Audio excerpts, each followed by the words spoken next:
Well, okay. We are here for our live Zoom meetup with Geraldine Johns-Putra, our first guest of Series 2 of Integrated Lawyers of the World.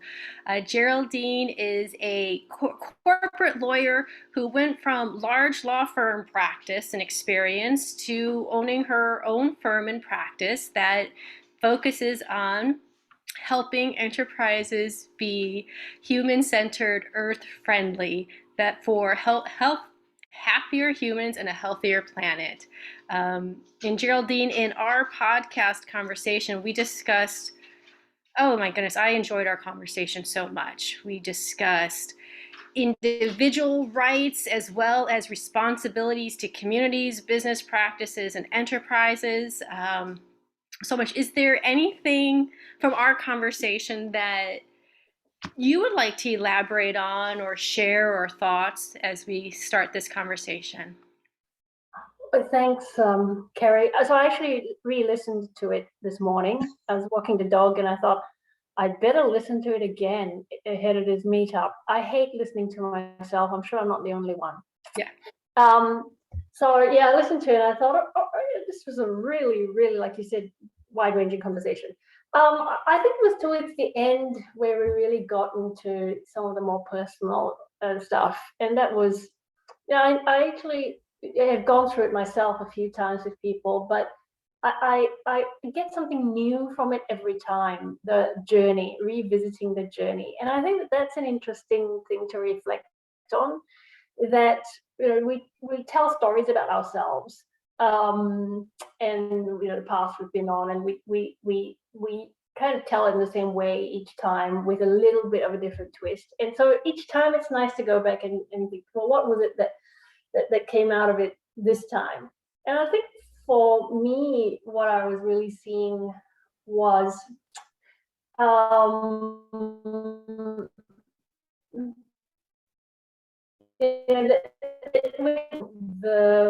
the difficulty and the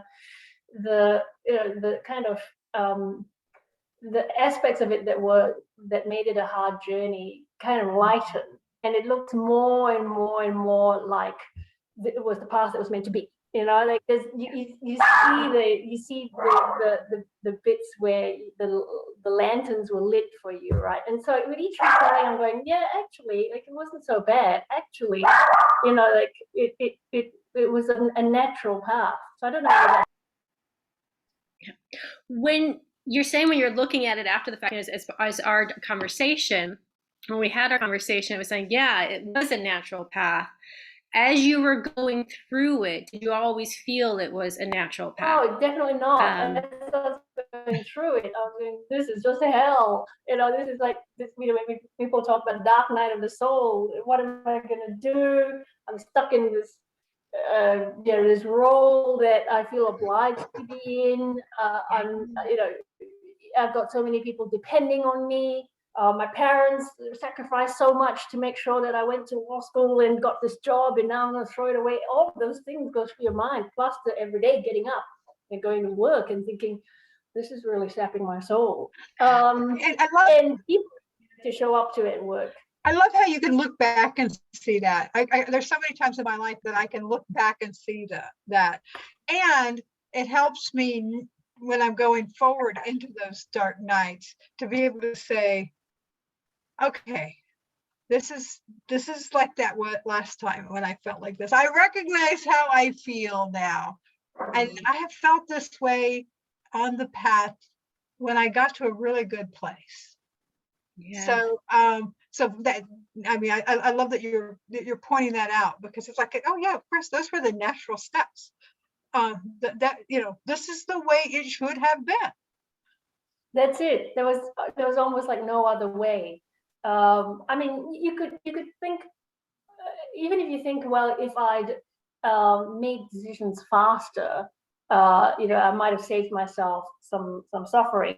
But that doesn't make sense to me now in retrospect, because the timing had to work itself out. There were certain opportunities that presented themselves to me at certain points, and they just weren't available 6 months prior.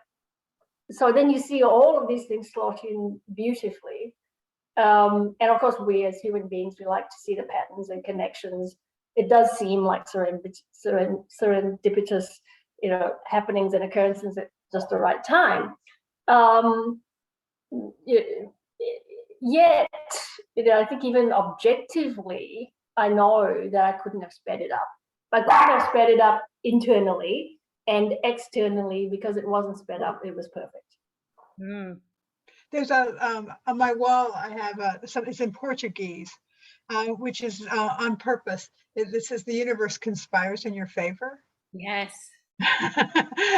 and because it's in Portuguese, when I glance at it, I actually have to stop. Because I don't speak Portuguese, but I bought it in Brazil. And it's like, oh yeah. Even I have to finding continually remind myself that life knows what life is doing. Oh, that's nice. And the river doesn't need to be pushed. It knows where it needs to go. Life knows what life is doing, and the river does not need to be pushed. I like that. And especially like when you're in like a tough situation, or like Geraldine, how you said like you felt like in that point where you felt like it was sapping at your soul. I had that, those experiences too. And there were several of us shaking our head when you said that. And so when you're in that time and to think, wait a second, boy, I'm just in the river now. Let it flow.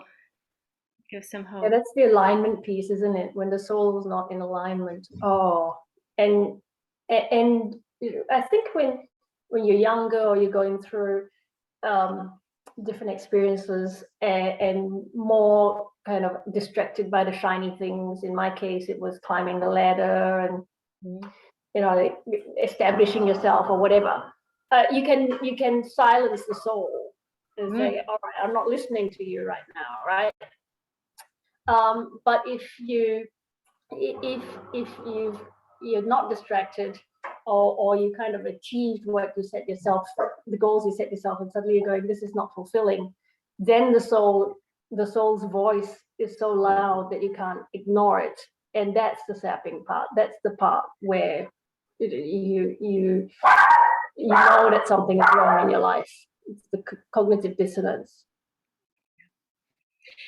So have the others who have joined us, Idera and who else? Heather, and Beth and Kim. We had our conversation recorded, so people can listen to that too. Has anyone else want to share where they are in their journey with their practice and integrating themselves in their practice and their experiences? If not, that's okay.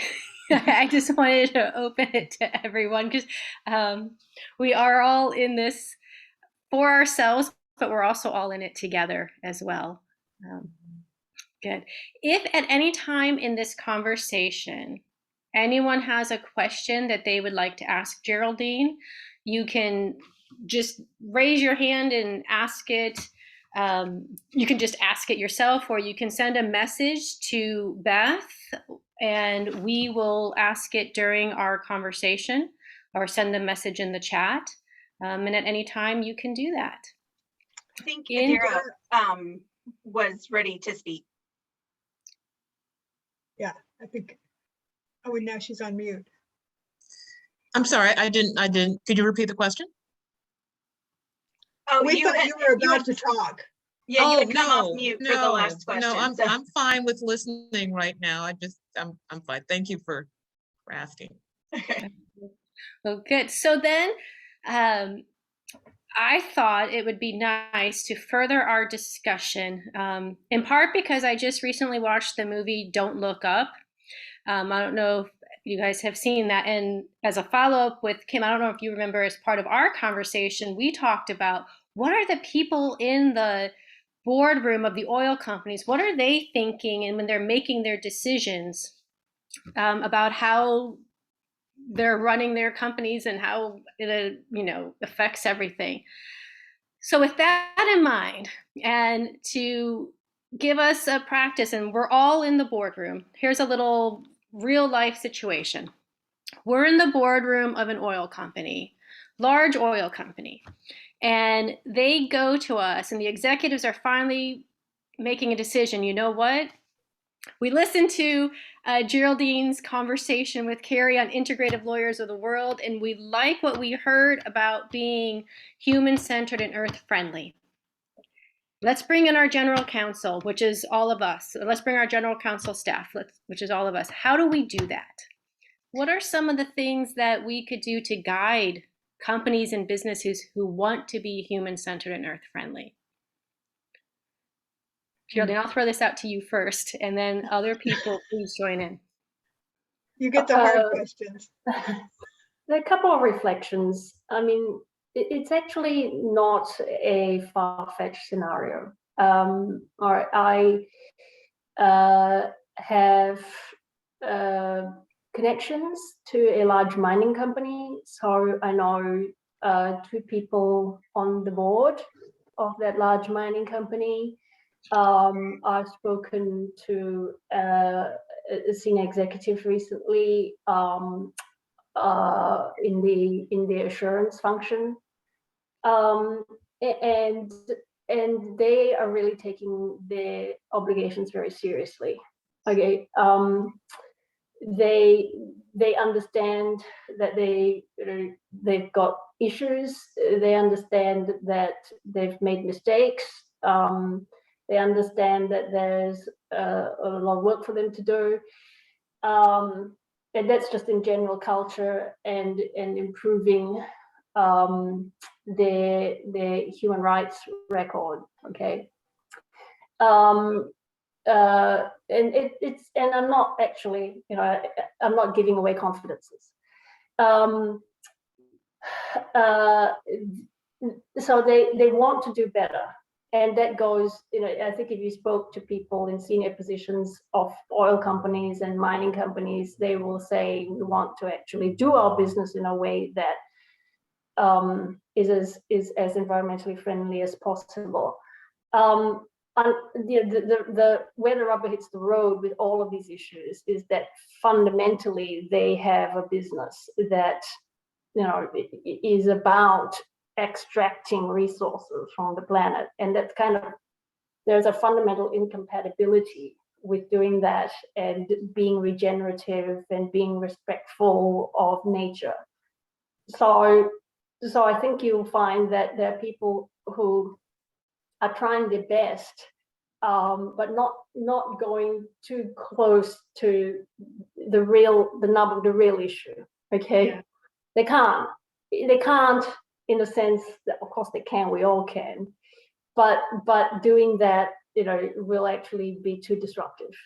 So what I'm trying to say is, when you set that scenario, those discussions are happening, but they're happening kind of at, they're happening at a level that's deeper than superficial, but still it can't go all of that deep. Yeah. So everybody is going to be talking in a way that hits the right notes, has a noble, lofty sound to it. But as a general counsel sitting in that room, you can't. You're gonna find yourself. I found myself in situations like that where you're saying things that sound good, but that the real issue is, hang on a minute, we can't do this business in this way, and pretend that we're going to, we are an earth-friendly enterprise. We unless we're going to basically stop extracting oil, and switch to being a renewable energy company, which some oil companies are looking at doing. That's what we can't have this conversation. So maybe that conversation should be, part of that conversation is, because you were saying the fundamental to our business is extracting oil or extracting natural resources. Maybe part of the conversation is, let's reconsider what is fundamental to our business. Is it fundamental that it's oil, or is it fundamental that we are an energy provider, or is it fundamental for that?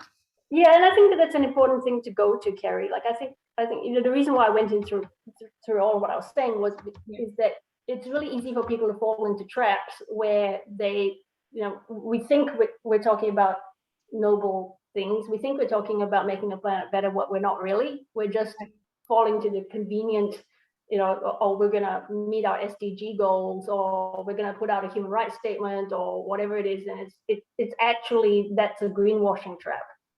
So when you enter into these conversations as a general counsel or as a board member or senior executive or whatever, there's almost like, you know, there's almost two paths.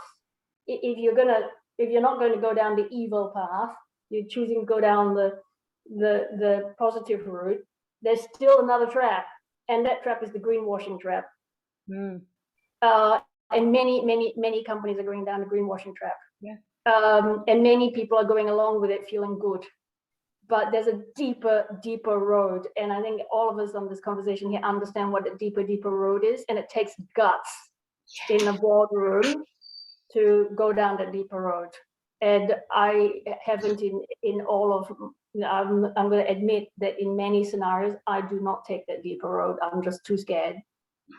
And so I've taken greenwashing roads as well. And I'm working on moving towards the pure road. I'd love to hear what people have to say about that.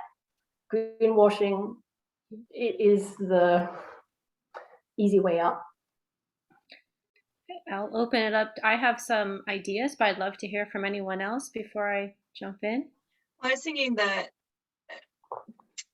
along the same idea as greenwashing, I feel like that path and approach is being used across the spectrum of any kind of justice work, social justice, earth justice, any of it. Because I think there are people have a desire to do something and have this idea in their head of what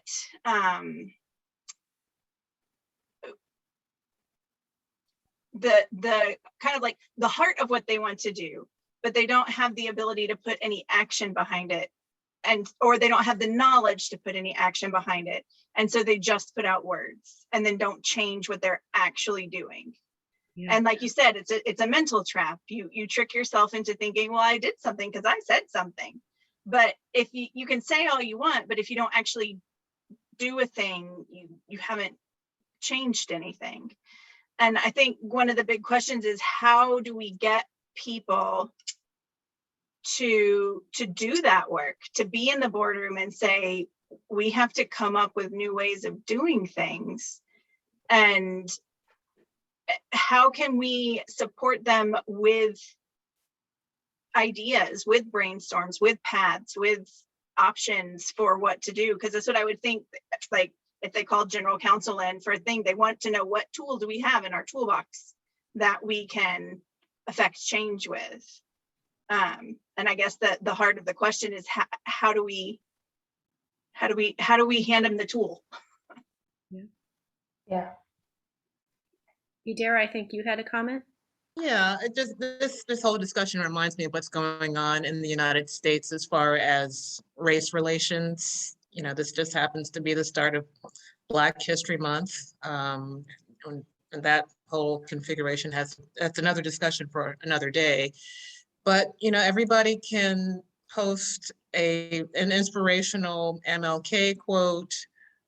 We can talk about singing the Negro National Anthem at the beginning of this game or that game, but people are looking for a structural change. And I'm fascinated by the term greenwashing, because I think we talk about whitewashing or what have you. I mean, we're doing a lot of surface things. We're running around, wringing our hands.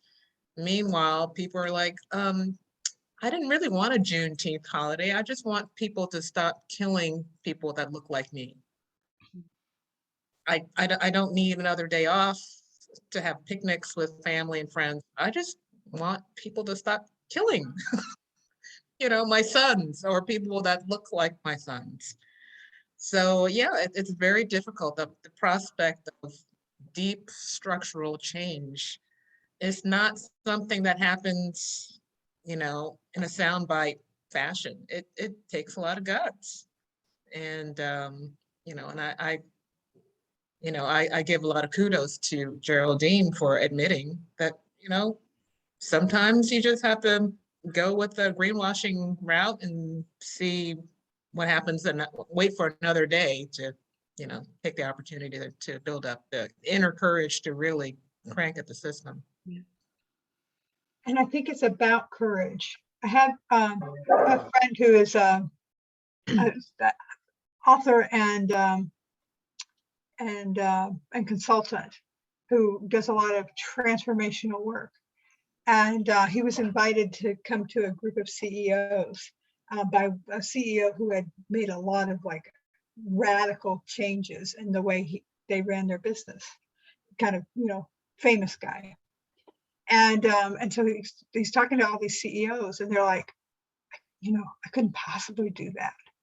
It's like, you're in charge, My friend's like, you're the person in charge. Who says you can't possibly do that? And so then he had the conversation with them that really, when he relayed this to me, it's about courage and well-placed courage. Because if the CEO has the kind of courage to say, we're not going to greenwash, then what? But, like if you're a mining company, there are all these legal structures in place that, your responsibility, your shareholders and all that kind of stuff, that come into play. I think about one of the things I write about when I distinguish environmental law from earth law is that to me, the difference is earth law is actually looking at that path where, human-centered, earth-friendly, happy humans and a healthier planet path. That's where earth law is looking. And environmental law is saying, how much can we get by with?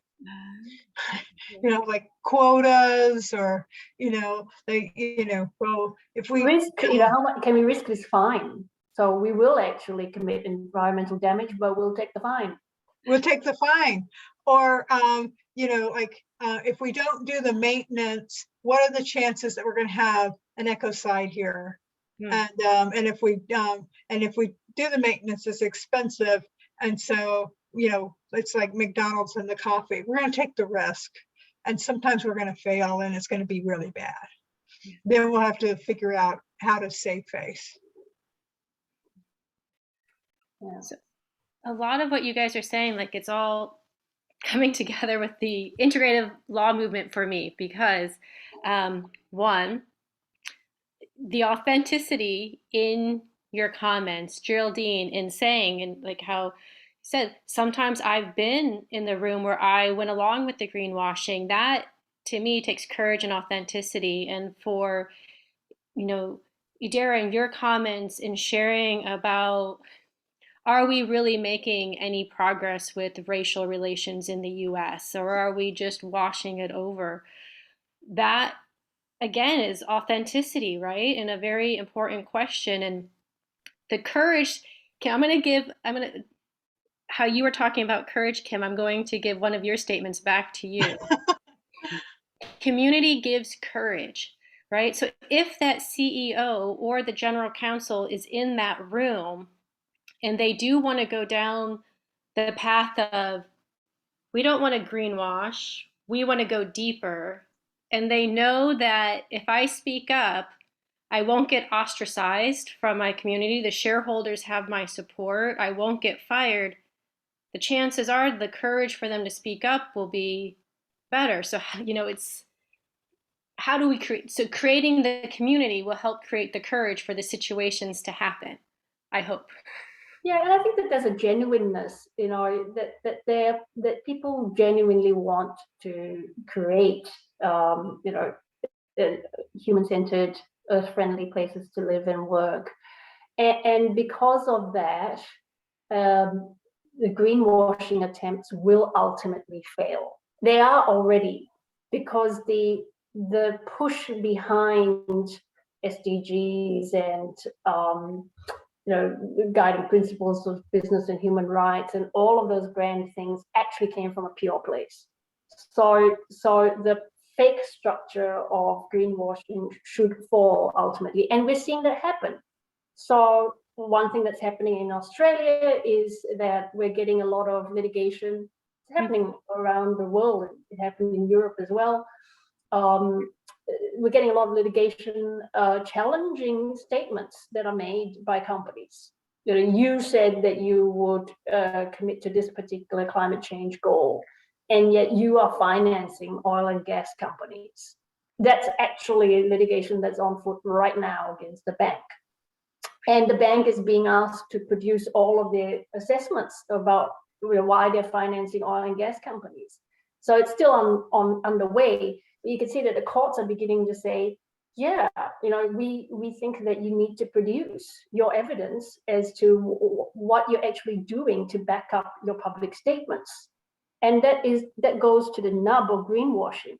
And it's the same with challenges you might find in the media or from community groups. People are beginning to say, it's not enough for you to come out with all of these fancy words. It's not enough for you to say that you have this policy. We believe that you're actually, fundamentally not walking the walk or talking the talk. You might think you are, but that there are still massive holes and gaps. So, if you're sitting in that boardroom, one of the things you can say as a general counsel is to warn against greenwashing, is to say that greenwashing is going to create a litigation risk in itself. So the tools are arising. The tools are coming because the purity of the intention is that we make the world a better place.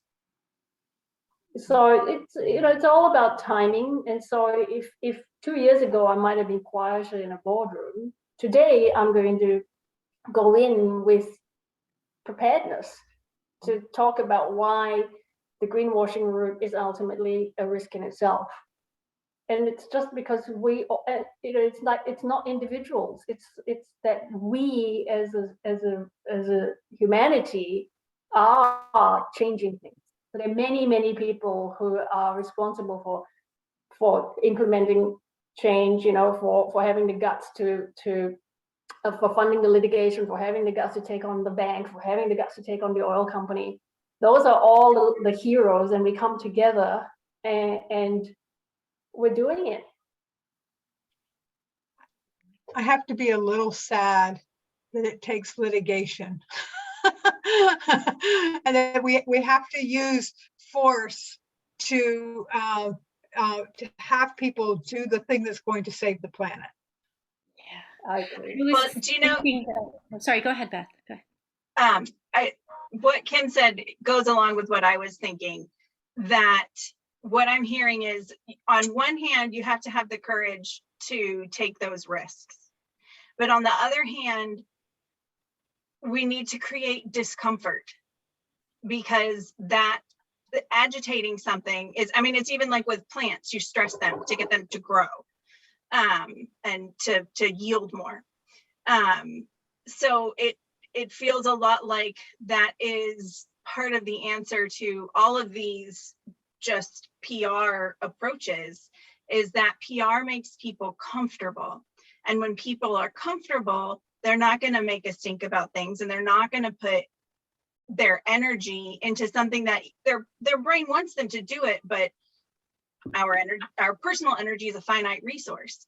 But if you make people at whatever level uncomfortable, if you sue them, if you create litigation, if you make life at whatever level for people further down the chain to be in such a way that it agitates, they want to soothe that discomfort. And if we have this path of you can do these things and that will soothe this discomfort better than just this PR, not even a Band-Aid, like a drug. We somehow how do we make both of those?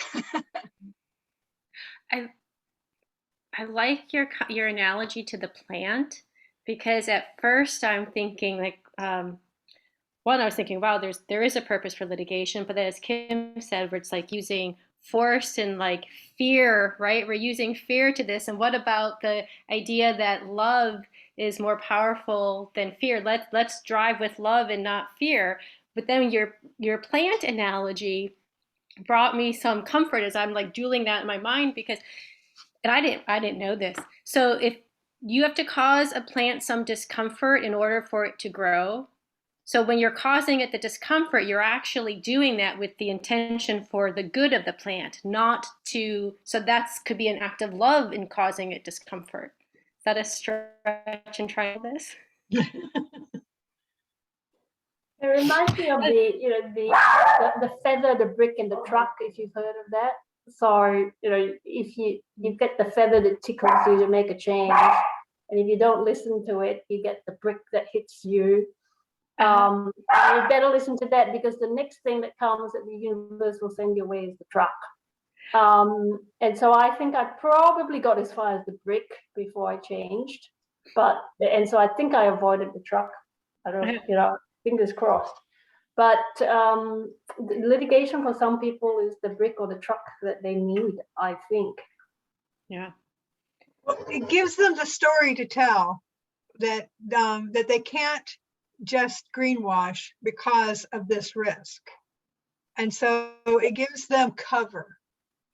Yeah, and it's because we're really trying to bring down structures, or we're really trying to replace structures. So I agree with you, Kim. It would be nice if everyone got on the same page and just got on with the rebuild. But some of the structures are really stubborn, and that's why greenwashing found its niche. It was like, yeah, we're gonna give you this false comfort. You don't really have to change. You could still follow those rules, and you could still make money, and you could still, have your holiday home, etc., etc. But real change is so fundamental that people are going to have to go right into themselves, and maybe that's the litigation has that benefit. I've been saying that about like teaching lawyers to meditate. Like law firms can abuse their associates and staff all month, and they bring somebody in for an hour-long meditation, and then they're absolved. and they don't want to shift the cause of the stress, the cause of the distress and disease in the system, but they want to look good. Yeah. Or they sign the well-being pledge, and then we're all okay because we signed the pledge. And I have some sympathy for it, because if I look at my journey, I really did sit in a comfort zone that I was kidding myself was a discomfort zone. There were many halfway points, which obviously doesn't make sense. But what I mean is there were many waiting rooms. There were many points where I thought, oh yeah, I'm really making change. Oh yes, I'm really, doing something that's fundamentally different, or I'm really being courageous, etc., etc. And there's always more and more and more. So when I think about those people in boardrooms, which is what we started this part of the conversation with, I don't fault them. I mean, I could have heart-to-heart conversations with them where they really want to do the right thing, but there's a block, and I'm not the person to forcibly try and bring that wall down within people. Everybody has a different point. Nobody could have done it for me. I actually, at one point, I was talking to somebody in a conversation, and I said, and they asked me, like, what would you do if you met like the counsel for Monsanto or International Paper or, like whatever. And I said, oh, that's like the devil incarnate. And within a week, I was in the same room, a party, and he was somebody who had been at Monsanto and then gone to International Paper, was buying my book and telling me about his wife's connection with my home state of New Mexico. and so we're having this lovely conversation, and he's a nice man. he's still a Facebook friend of mine, who has retired. His political posts are the kinds of posts I would be supportive of, but how he got himself there, it's not a conversation I've ever had, but I think of him, like he's such a nice man, he's charming, and he's trying hard, and some of his best friends are people that I know to be really good people. And so there's sort of, getting in the box and doing the best you can that happens to a lot of people. And then that greenwashing helps them stay in that box. And then we have people like our friend Patrick Andrews, who finds himself in the box and then decides that all these nice people are doing terrible things to the planet, and he walks away. I want to be mindful of our time, because I think we initially say we're going to be 30 minutes, and we're at the 40-minute mark. Oh. So I just wanted to point that out. Just a few things, like I have to where we can bring our integrative law perspective into this, and I think, Geraldine, it goes back to what you were saying, is really understanding of where those people are in the boardroom. That there may be the individuals that realizing what is greenwashing, and then wanting to go to that deeper level. And when someone is stuck in the greenwashing thing, I bet they're stuck in the greenwashing. They want to do the deeper level. They don't know how. I have compassion for them, because I imagine that, that soul sapping feeling that we were talking about, that could be so subtle in us. I imagine that they're probably feeling that. And then to bring this full circle with our conversation about having the space for the community and the courage to have those conversations, so they have to look at and address what is fundamental to our business. What structures in place can we use if we do something differently? What structures do we have to change completely and disregard? And do we have, as Beth said, do we have the tools to do these changes? And if not, how do we do it? So it's a big task for anyone. And as they're having these conversations, if there's anyone listening to this, let them know, we're your community cheering you on. Yeah, and I think it's no longer viable, no longer reasonable to say that you can't find the tools, because this path is maturing. We talked about Patrick, who develops alternative corporate structures. Patrick and I have had conversations about the B corporation structure. Patrick has said, he's on the record as saying that he has issues with the B corporation structure, because it's still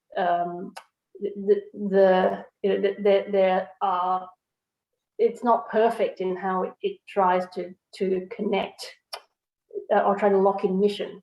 The mission of B corporations can still ultimately be changed because it's in the articles or the bylaws of the Constitution, and that can still be changed. But I'm close to the B corporation community, and I think it's a very admirable structure, to try and embed purpose at that level and have directors on board to pursue purpose. B corporations are not just small social enterprises, they've been around, and there's conscious capitalism, which Kim, you've spoken about a lot. There's so many models now, shared value project, that there's no excuse for the largest company to say, we don't know how to do this. We don't know how to create this cultural and organizational change. It's almost like it's getting to the point where if you do not, then you are risking the company. If you do not begin to learn how to make that change. And we're actually at that point here in Australia. So we have legal opinions coming out saying if you do not take into consideration certain factors, then you're in breach of your director's duties. So there's no excuse. There's no excuse for making an initial change. And there's no excuse even if you want to go deeper and say we're going to go beyond greenwashing. and we're going to find the tools. There's no shortage of experts, consultants, existing models to help you. A committed CEO who really wants to drive through meaningful change in the organization has any number of services that they can draw on, any number.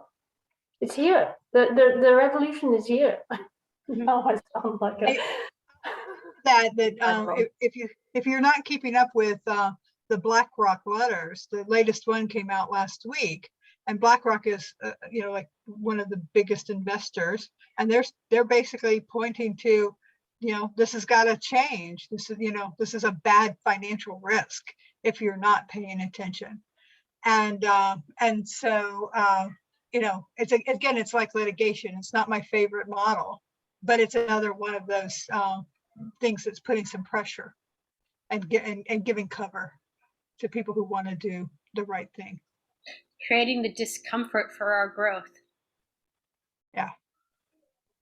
Okay. Yeah. And we'll come up against tougher and tougher obstacles. I mean, eventually the obstacle that is going to stare us all in the face is, when you can no longer deliver the financial returns that people are hoping for because you have to undertake these fundamental changes. And I just think that is something that's been, to an extent ignored. Nobody really wants to face up to the lower returns that are going to have to accompany the sorts of changes that we envisage or we really want. There's a lot of talk about how, and BlackRock does this also. It says, if you enact that kind of change, you'll be a better governed company and you'll deliver better financial returns, which I think is not the full story. I mean, it's just too convenient, right? Yeah. If you think about the sorts of working organizations that are undertaking serious enterprise-wide, embedment of ESG issues, that's a lot of money, a lot of resources, a lot of change. I just can't see that ultimately they're going to be able to satisfy the hunger of certain investors. And that's where are we prepared to make that change? And that's where litigation is not enough. You will probably need some form of regulation. And the investors will have to start looking at themselves too.